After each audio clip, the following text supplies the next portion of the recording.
नमस्कार। दोपहर समाचार में आपका स्वागत है।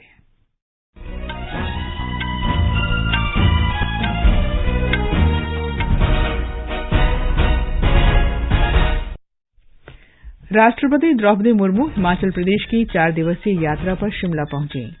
सरकार ने सुविधाओं से वंचित ग्रामीण महिलाओं को स्वयं सहायता समूह में लाने के लिए संगठन से समृद्धि योजना शुरू की।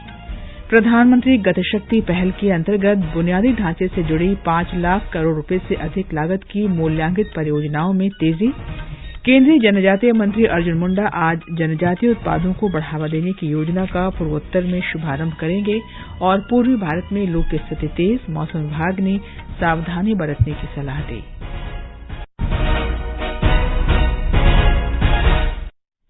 दोपहर समाचार के साथ मैं कनकलता।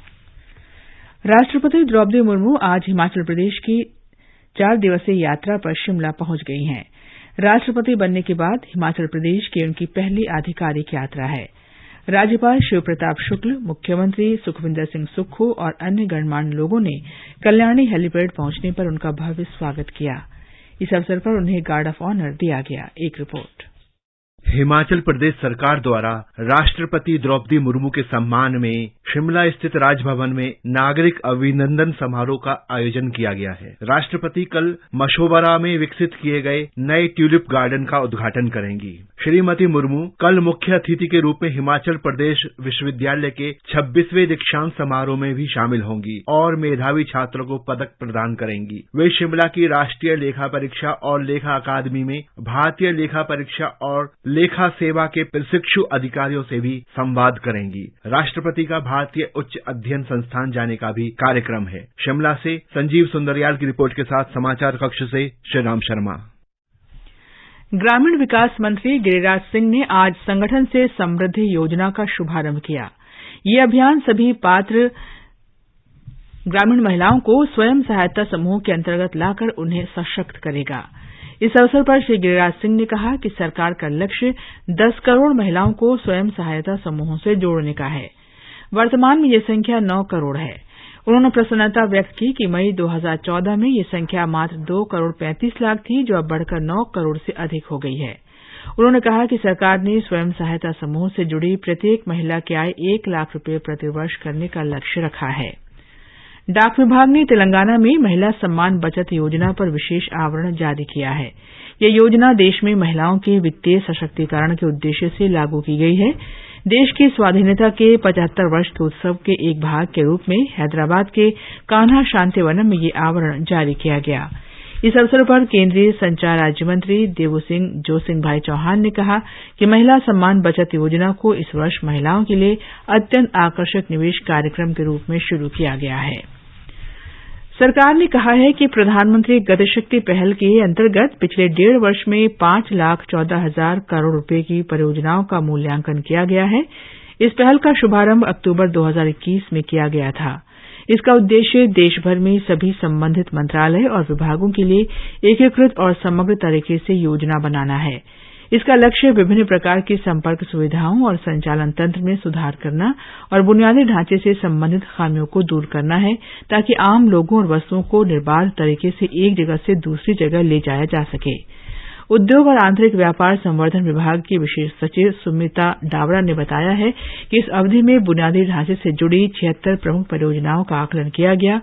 उन्होंने ये भी कहा कि प्रधानमंत्री गतिशक्ति पहल के अंतर्गत अब तक 200 परियोजनाओं का मूल्यांकन और आवंटन हो चुका है। गृहमंत्री अमित शाह आज नई दिल्ली में अपने मंत्रालय के वरिष्ठ अधिकारियों के चिंतन शिविर की अध्यक्षता कर रहे हैं। इसका उद्देश्य गृह मंत्रालय के कामकाज की समीक्षा करना और प्रधानमंत्री नरेंद्र मोदी के विजन 2047 को लागू करने के लिए एक कार्य योजना तैयार करना है। चिंतन शिविर में 2 सत्रों में चर्चा हो रही है। ये समाचार हमारी वेबसाइट newsonair.com/hindi और हमारे mobile app news on AIR पर भी उपलब्ध हैं। दोपहर समाचार में आपका फिर स्वागत है। जनजातीय मामलों के मंत्री अर्जुन मुंडा पूर्वोत्तर योजना के अंतर्गत आज मणिपुर में जनजातीय उत्पादों के प्रचार के लिए विपणन और सरासद विकास योजना का शुभारंभ करेंगे। इस योजना से पूर्वोत्तर क्षेत्र के अनुसूचित जनजाति के लोगों को लाभ होगा। इसका उद्देश्य पूर्वोत्तर राज्यों के जनजातीय उत्पादों की खरीद, उनका संरक्षण और बाजार क्षमता को विकसित करके जनजातीय कारीगरों की आजीविका को बढ़ावा देना है। उत्तर प्रदेश में लखनऊ और हरदोई जिलों में आज पीएम मित्र पार्क का शुभारंभ किया जाएगा। प्रधानमंत्री नरेंद्र मोदी ने अपने ट्वीट की श्रृंखला में उत्तर प्रदेश के लोगों को इसके लिए बधाई और शुभकामनाएं दी हैं। उन्होंने कहा है कि 1000 करोड़ एकड़ में फैले यह पार्क स्थानीय अर्थव्यवस्था को गति देने के साथ ही रोजगार के अवसर भी उत्पन्न करेंगे। कर्नाटक में विधानसभा चुनाव के लिए नामांकन प्रक्रिया संपन्न होने में अब केवल 2 दिन बचे हैं। भाजपा, कांग्रेस और अन्य दलों के साथ साथ बड़ी संख्या में निर्दलीय प्रत्याशी भी आज नामांकन भर रहे हैं। एक रिपोर्ट। नामांकन दाखिल करने में अब महज 2 दिन शेष रह गए हैं। प्रत्याशी घोषित करने के मामले में भाजपा सबसे आगे है। उसे अब महज 2 सीटों पर प्रत्याशियों का चयन करना है। कांग्रेस को 15 सीटों पर जबकि जेडीएस को 82 सीटों पर अपने प्रत्याशी घोषित करने हैं। सभी प्रमुख पार्टियां अपने बागी प्रत्याशियों को भी मनाने में जुटी है ताकि पार्टी को किसी भी संभावित नुकसान से बचाया जा सके। इस बीच भाजपा, कांग्रेस और जेडीएस ने चुनाव प्रचार को गति देने के लिए बड़े नेताओं की रैली कराने की योजना पर काम शुरू कर दिया है। सुधींद्र के साथ जितेंद्र द्विवेदी, आकाशवाणी समाचार, बेंगलुरु। कर्नाटक में मुख्य निर्वाचन कार्यालय में स्वीप के वरिष्ठ सलाहकार बीएस वस्त्राद ने कहा है कि मतदाताओं की सुविधा के लिए मतदान केंद्रों पर सभी आवश्यक सुविधाएं उपलब्ध कराई जा रही हैं। आकाशवाणी से विशेष बातचीत में उन्होंने कहा कि मतदान को एक सुखद अनुभव बनाने के लिए सभी प्रयास किए जा रहे हैं। प्रधानमंत्री नरेंद्र मोदी ने राष्ट्रीय पंचायत पुरस्कारों के विजेताओं को बधाई दी है।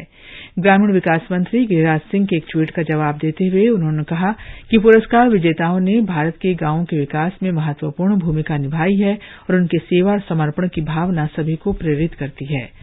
प्रधानमंत्री संग्रहालय की यात्रा के बारे में पूर्व प्रधानमंत्री चंद्रशेखर के पुत्र नीरज शेखर के एक ट्वीट का जवाब देते हुए प्रधानमंत्री ने कहा कि उनका सौभाग्य है कि उन्हें चंद्रशेखर जैसे महान व्यक्तित्व के साथ समय बिताने का मौका मिला।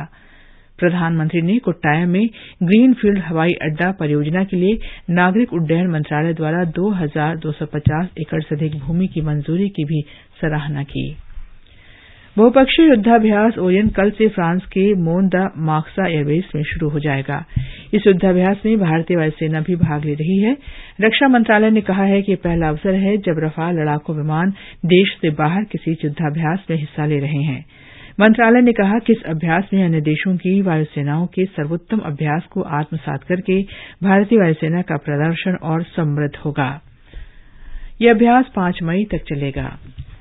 सोशल मीडिया प्लेटफॉर्म ट्विटर ने कहा है कि घृणा फैलाने वाले ट्वीट के संबंध में कार्रवाई के सिलसिले में वो अधिक पारदर्शिता बरतेगा। ट्विटर नियम तोड़ने वाले ट्वीट्स को चिन्हित करेगा। इससे ये पता लगाने में सहायता मिलेगी कि ट्विटर ने कुछ ऐसे ट्वीट की दृश्यता सीमित कर दी है। इससे अभिव्यक्ति की स्वतंत्रता पर असर नहीं पड़ेगा, लेकिन जो ट्वीट नियमों के अनुकूल नहीं होंगे उन्हें नई सीमाओं के तहत कम देखा जा सकेगा। राजस्थान में स्पेशल ऑपरेशन ग्रुप ने वरिष्ठ शिक्षक माध्यमिक शिक्षा विभाग प्रतियोगी परीक्षा के पेपर लीक मामले में राजस्थान लोक सेवा आयोग के सदस्य बाबूलाल कटारा को गिरफ्तार किया है। उन्हें उनके भतीजे और ड्राइवर के साथ अजमेर स्थित उनके घर से गिरफ्तार किया गया। देश में पिछले 24 घंटे में 7,633 लोगों में कोरोना संक्रमण की पुष्टि हुई है। स्वास्थ्य मंत्रालय के अनुसार इस समय देश में 61,233 रोगियों का कोविड उपचार किया जा रहा है। इस बीच कल 6,702 कोविड रोगी स्वस्थ हुए। कोविड से स्वस्थ होने की दर 98.68% है। खेल और युवा मामले मंत्री अनुराग सिंह ठाकुर ने हिमाचल प्रदेश की पर्वतारोही बलजीत कौर के आकस्मिक निधन पर गहरा दुख व्यक्त किया है। एक संदेश में श्री ठाकुर ने इसे अपूरणीय क्षति बताया है। उन्होंने कहा कि बलजीत कौर ने कम उम्र में ही कई कीर्तिमान अपने नाम कर लिए थे और वे 1 महीने से भी कम समय में 4,000 मीटर की 4 पर्वत चोटियों को फतह करने वाली पहली भारतीय पर्वतारोही थीं। ये समाचार आकाशवाणी से प्रसारित किए जा रहे हैं। ताजा समाचार जानने के लिए आप हमारे Twitter handle @AIR News Hindi को फॉलो कर सकते हैं। ये आकाशवाणी है। मौसम विभाग ने कहा है कि पूर्वी भारत में अगले 3 दिन तक भीषण गर्मी की स्थिति बनी रहेगी। पश्चिम बंगाल के गांगेय क्षेत्रों, बिहार, सिक्किम, ओडिशा और झारखंड में भीषण गर्मी पड़ने के आसार हैं। पश्चिम उत्तर मध्य प्रदेश और पूर्वी भारत के मैदानी इलाकों के बड़े भाग में अधिकतम तापमान 40 से 42 डिग्री सेल्सियस तक रहने का अनुमान है।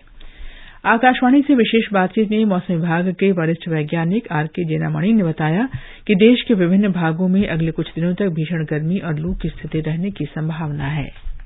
हीट वेव कंडीशन हमारा जो वेस्ट बंगाल, गैंगेटिक वेस्ट बंगाल है, ऑलमोस्ट लास्ट 5 to 6 डेज चल रहा है और आगे जो है it will continue till 21 of April। Andhra Pradesh में भी हीट वेव डेवलप हुआ है last 4 days and it will continue next 2 days 18 and 19। हमारा जो एडवाइजरी है ऑरेंज कलर मेनली बंगाल के लिए नेक्स्ट 3 to 4 डेज है, इसलिए सभी को हम लोग बार बार बोलते हैं कि 11 बजे के बाद जो हीट वेव का पीरियड है घर में रहे। अगर कोई अर्जेंट वर्क है तो पानी के साथ चले, लेकिन heat wave condition only Punjab में है।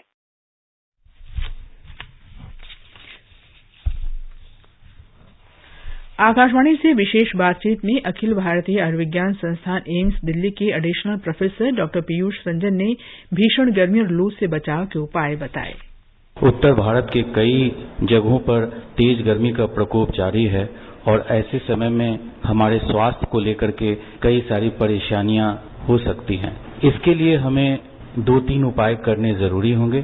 सबसे पहले जहां तक संभव हो दिन के समय में घर से बाहर निकलने से बचें, विशेष तौर पर छोटे बच्चे और बड़े बुजुर्ग। इसके साथ साथ अपने आप को रिहाइड्रेट रखना भी जरूरी है।